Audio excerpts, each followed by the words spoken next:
So here we are. Are we ready? I'm ready. I'm ready. Let's go. Okay. Hi everyone. I'm Angela and I'm here with my friend and fellow hypnotherapist Karen, and we're back after a short while where we've been away and we've been doing other exciting things which have been fantastic. However, we're here now and our podcast perspective this time is going to be body image. And body image is about how we see ourselves, how we feel about ourselves, and our perception of how others will see and will think about us. Yeah. And the reason that we chose this today is obviously the weather is starting to improve finally in the Finally. UK, although it's a bit chilly again today. Yeah. But generally, as the weather starts to turn warm and we start to think about summer clothes, and I think for a lot of people that can be a bit of a trigger. It can. You know, it's not the same as being able to pull on your joggers and your big woolly jumper, is it? No. So inevitably we start to look at our bodies a little bit more and be more conscious of them. Yeah. And women are more likely to be more critical about their bodies. So much so, yeah, definitely. And it's not just about feeling either overweight or underweight. A negative body image can be in relation to any part of ourselves, can't it? Mm-hmm. So it can be quite a serious issue for some individuals when they're sort of concentrating on one part of them that they really feel uncomfortable with or really dislike. Yeah. And there are disorders such as body dysmorphic disorder, which is a condition that's characterised by when an individual has overwhelming worry or obsessive worry about flaws in their appearance. And those flaws may be real, they may not be real. But it's this overwhelming worry or obsession, and it's sometimes referred to as body dysmorphia or dysmorphic syndrome eating disorder, and it's not about being vain. That's the thing. Yeah. It's about having really low self-esteem, and people who experience it have all sorts of worries and concerns, and they spend like a lot of time looking in mirrors, or sometimes they avoid them altogether. So I had a client once, a really very handsome young man, and he would spend all of his time actively seeking out mirrors, and he would convince himself that he'd got something disfiguring on his face. Yeah. And it really was beginning to impede the quality of his life. Yeah. You know, this sort of overwhelming fear and this constant checking of himself.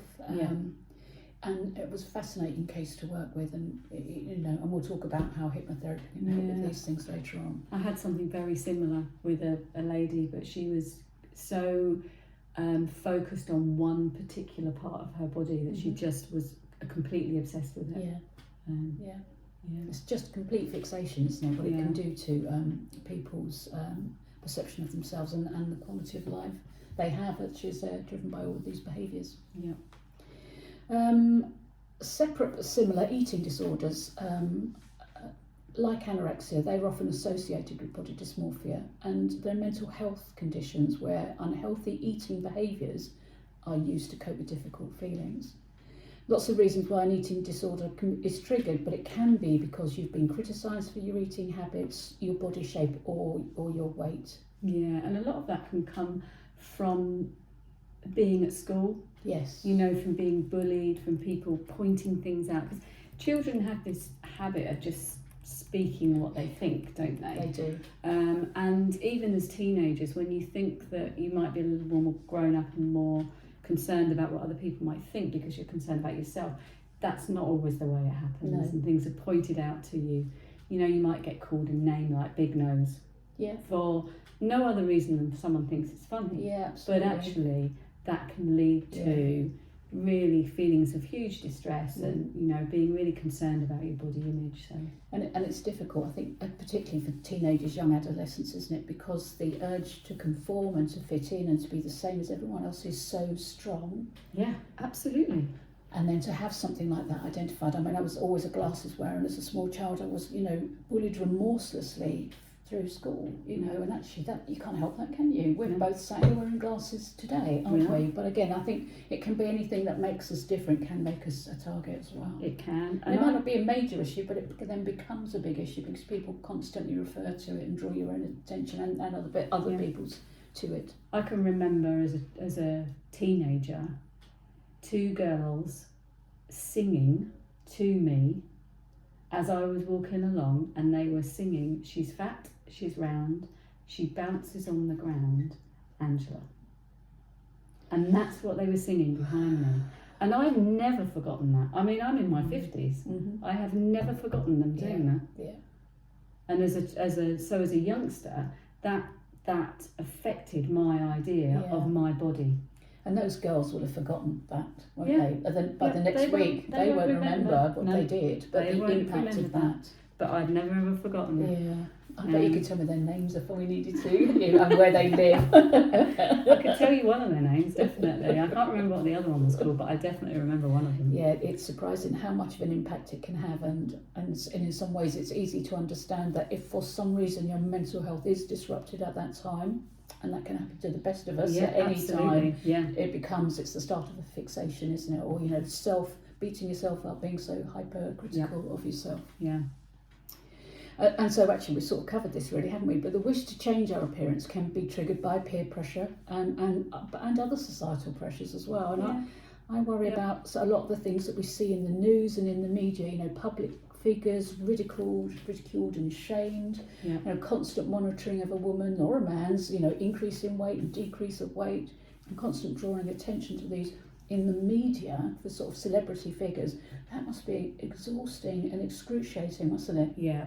Absolutely, and I think that the other thing about being in the media and what we see on the front of all the magazine covers and things is about them having things like having plastic surgery done, having procedures done, and it's you'll see this big headline: has so and so had such and such done? What's happened to their face? What's happened to their eyes? What's happened to And for me, I just think leave them alone. It's entirely Absolutely up to the individual. And some people will have changes made to their appearance because it makes them feel better. Yeah.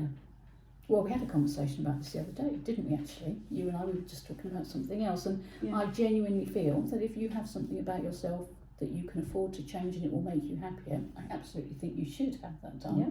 But the driver has to be your own wish, your own intention, and your own reasons for doing that. It should never ever be what other people think about you, should it? That force you to do something so drastic. But dermal fillers, Botox, I mean, they're so common, aren't they? They really are. Yeah. They really are. And even things like more recently, things like taking collagen for women who want to improve the way they look in terms of their maintain skin, their youthful beauty. Yeah, their skin, hair, nails, all those sorts of things that ladies and men may well want to do. And it's like you say, it's an individual decision. It's up to you. If it makes you feel better, then have it done.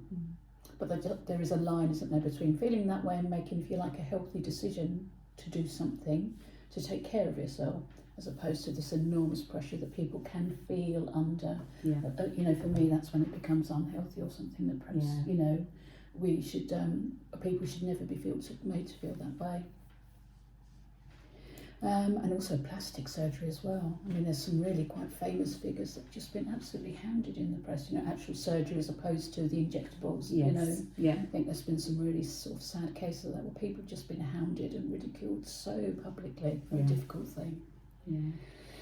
Okay, so I guess that's a little bit about how we can find ourselves, what's healthy, what's not healthy, and I guess as we are two practicing hypnotherapists, we should maybe talk about how hypnotherapy would help with these things. That seems like the next logical step to me. Yeah, it does, doesn't it? So I think it's probably the first thing is working on those negative beliefs maybe about different parts of our body, because all the thoughts we have, they form neural pathways to our brain, and they become stronger. The more you think about them, the stronger they become. So if you're thinking, oh, I look awful, I look awful, I look awful, then your mind is going to believe that you look awful, so you're reinforcing that. Whereas if you might think, for instance, more positive affirmation types of things, or things like I'm beautiful inside and out might be something that you might use. And that way you're telling yourself you're beautiful inside and out, and you do start to eventually believe it the more you say it, because you're reinforcing those beliefs. And there are lots of other sort of refocusing techniques that perhaps you and I would use if we were working with clients. It might be that you focus attention from a part of a body too that they perhaps are unhappy with, and focus directly onto something else present. And again, a similar thing, really, just drawing attention. Don't focus on that thing that other people have told you is not acceptable. Yeah. Focus on the things that are fabulous about you, that everybody has. And people will tell you. That's the thing. So what we tend to do as human beings is, someone will say, "My God, you've got the most beautiful eyes," but you'll concentrate on the fact that you think you've got a big bottom. Thanks. I said that you think that you've got a big bottom, but that's the sort of thing we do as humans, isn't it? It is. We're dismissive, aren't we, almost, of a compliment. A compliment can make people feel awkward, and you're almost brushing that off, aren't you? And then, as you say, you're often turn around and be scooting at yourself and saying, "I wish I hadn't put these jeans on," or whatever. It's very sad that we can't just accept happily and openly when people say lovely things to us. And that's one of the things that I do work with clients on when I'm with them. I will say, I will give them a compliment, and if they turn around and say, "Oh, but," I'll stop them. No buts. Just thank you. Just thank you for that compliment. That does crop up quite a lot, actually, in therapy, because I always try to start an open remark would always be, and I genuinely mean it. "Oh, you look lovely in that colour." That's the tone you want to set for your therapy, isn't it? But people really can struggle with that, can't they? To hear that and to accept it. They're much more likely to say, "Oh, I only bought it in such and such shop," or "Oh, this I've old had it for thing." years. Why do we do this? Just dismiss it, but don't. That's the thing, isn't it? That's one of absolutely. the best things you can do, is to accept that, because accepting it, when you start to accept these compliments and do it as a matter of course, it does make you feel good. It does. It makes you feel better, as opposed to making you feel embarrassed that somebody's actually pointed out something that is nice or good about you. And we're talking about compliments, or bypassing things that people feel negative about physically and concentrating on the good. But actually, this aspect of positivity is always a recurring thing for us. It underpins all the work we do. It does. Positive thinking as opposed to negative thinking. Yeah, definitely. Anything else in particular for you? Well, apart from my big bottom. I know you weren't talking to me. My bottom's tiny. It would be incredibly inappropriate for you to say you've got a lovely bottom. We might need to edit this bit out now. We've learned how to edit. I think perhaps the only other thing I can think of that comes to mind right now is that if there's been a particularly triggering incident, and you had an example, didn't you, about those girls chanting behind you. We can actually sort of do a reframe of that event so that we make it a much less traumatic memory and actually find a way to make it positive. And that would actually be very powerful for people who can isolate something that really set them on a dangerous path with regard to how they perceive themselves. So that would be something that I might use with certain clients. And I think for me as well, I always sort of try and point out it's about remembering when you're looking at photographs of yourself, and thinking about all the times that you might have taken a photograph of something else, or photographers, they spend hours and hours trying to get the perfect shot. And I think we do ourselves a real injustice by having a photo taken and saying, "Oh, I look awful in that, get rid of that." We're in this society now where we've all got camera phones. We take photos all the time. We can just delete. But actually, let's remember that no one's perfect. We've all got that imperfection, and there's that great song by John Legend, isn't there? And it's called "All of Me," and the lyrics in that are just, I just think it's so poignant, the fact that he says, because I'm going to read these now because I can't remember in my head, but it's because all of me loves all of you, love your curves and all your edges, all your perfect imperfections. And I think that's just absolutely brilliant. It's a genius line, because we're all perfectly imperfect.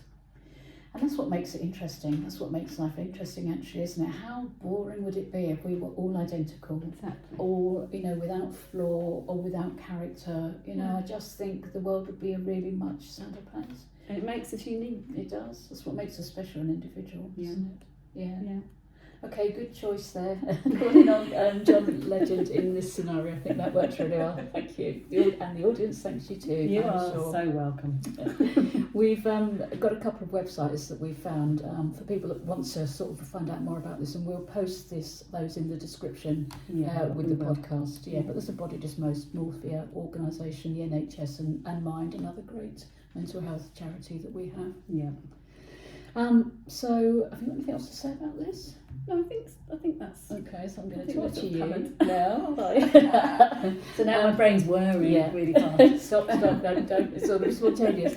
No, seriously, hope that's been useful. And we'll be back soon with something else. But we're going to finish off today in our normal way, and a reminder about the power of positivity.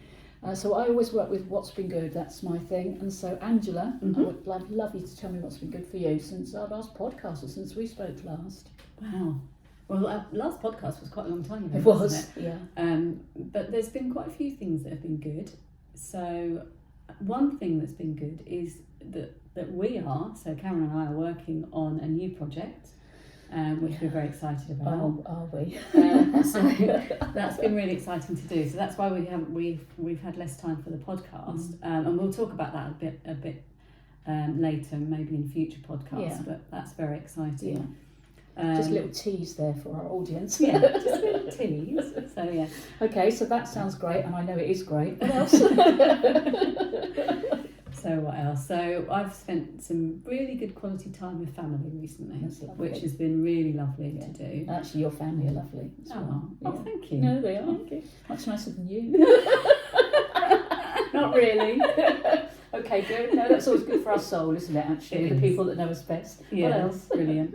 I've done some gardening recently, which I've really enjoyed, which I love, absolutely love. So I put 3 tomato plants in yesterday, Okay. which my brother-in-law had given me that he had grown from Okay, seed. So lovely. that's fantastic. Okay. So we'll get lots of lovely tomatoes this year as well. What else has been good? I've been away since the last podcast. That's I pretty had good. A little trip away. That Yeah. was nice. Yeah, really good. Okay, think that's a that's nice list. And I'll say the things that keep us healthy and happy, Yeah. aren't they, really? Really good. You can do it for me now. So won't you? now I'm going to ask you, but I'll do it slightly different. I'm just going to ask you what you felt positive about or been grateful for in the last week. Okay, see, I always know that I should think about this beforehand, so I don't We sit don't here use and the word squirm. should, do we? But I never do. So, okay, what have I felt positive about or grateful for this week? Okay, so I felt really grateful for some lovely weather this week. Oh, that's been And fantastic. like you, I've been out in the garden doing some stuff. It's just so rewarding this time of year, isn't it? Because you can make your garden look absolutely gorgeous. So that's been good. So I felt positive and grateful for the weather. I'm very excited about the new project we're working on, and that's just another little tease. Sorry about that, everybody. I'm going away next weekend as well, and I'm going away with family. So it's a lovely holiday, and also it'll be some quality time with family. So that will be nice. It's good, as we were saying about you. It's a great recharge for your batteries, isn't it? Yeah.